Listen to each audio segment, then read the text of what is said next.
It's no secret that I love 3D platformers. Exploring a bunch of large open worlds to find wacky characters and a bunch of collectibles is such a simple concept, but when it's done just right, it can be magical.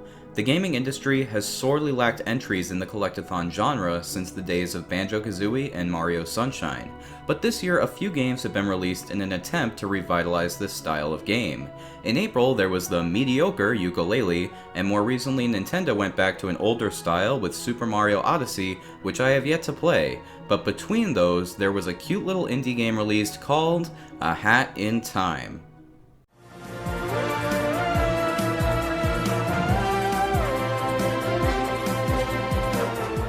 A Hat in Time is the first game to come from Gears for Breakfast, who successfully funded the game with the help of Kickstarter. The game stars Hat Kid, a cute little girl on her way home in her spaceship. On the way, she's threatened by the Mafia, who damage her spaceship and send her magical hourglasses, used as fuel, all over the galaxy. Now Hat Kid must go planet to planet, fighting bad guys to get her timepieces back and make her way home. When hearing a plot summary like that, one of two possibilities comes to mind. Either it's stupid and random like an early 2000s viral video, or it's like a Saturday morning cartoon. And in this game, it's definitely the latter.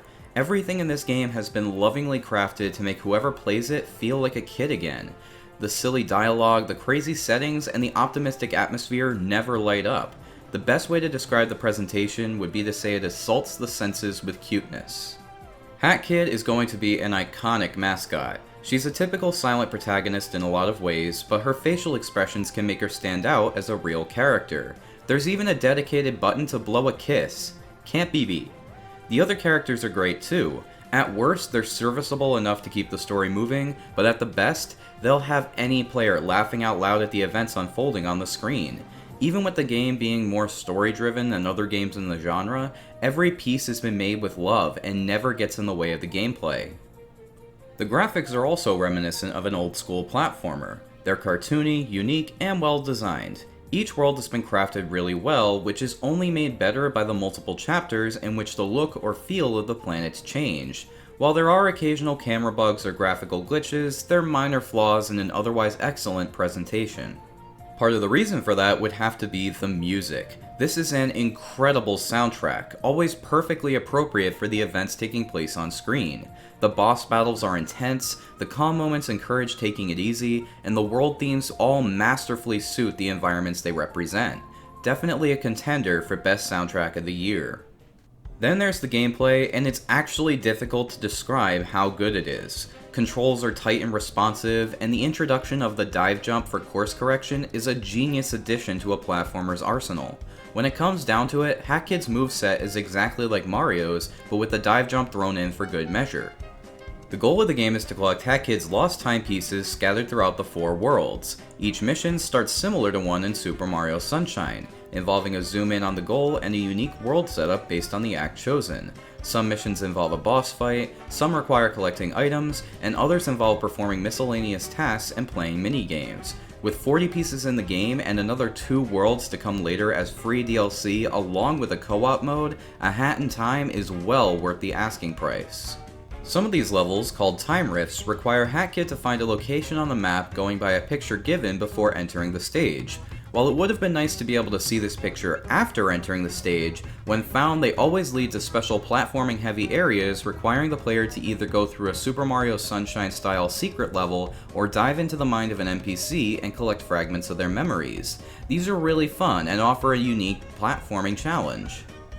Around the map, Hat Kid will also find 3 other kinds of collectibles. The first are little green balls that act as a currency to unlock new abilities and levels. Abilities can be purchased from this glitchy looking dude here, and they range from the useful ability to prevent fall damage to the challenge-inducing one-hit death badge.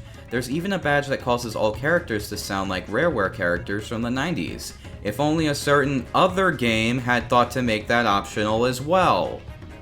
The second type of collectible is balls of yarn. Getting enough of these allows the player to stitch a brand new hat with new abilities. These can open up new areas in previously visited worlds, or make certain acts easier to complete.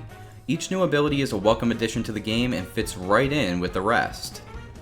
Lastly, there are the relics. Collecting certain relics and placing them on a pedestal unlocks additional time rifts. Relic tokens can also be found, and 3 of these can be exchanged at the gumball machine to get a new bonus item.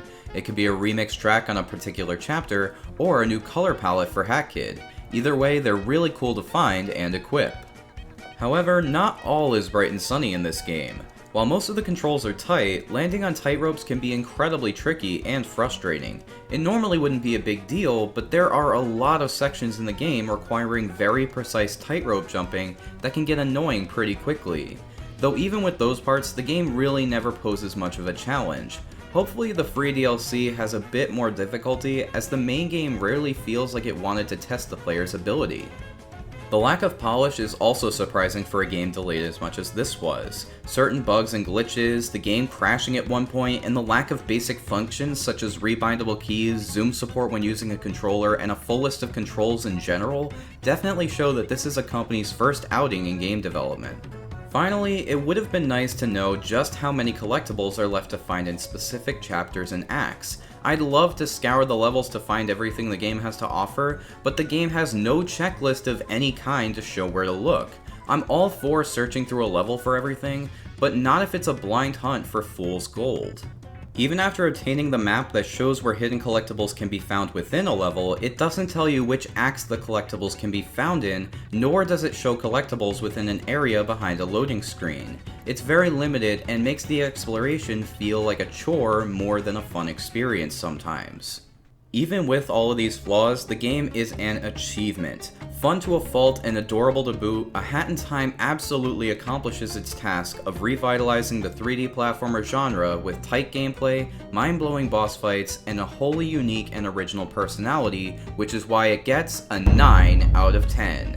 And despite how new it is, I'm also putting it on the MightyNifty must-play games list for no other reason than because anyone who doesn't play this game is doing themselves a disservice. I'm looking forward to the DLC packs and can't wait to see what Gears for Breakfast does in the future. That being said, I hope you enjoyed this review. If you did, be sure to like and subscribe for more Mighty reviews, dissections, and other gaming content. And as always, have a mighty nifty day today.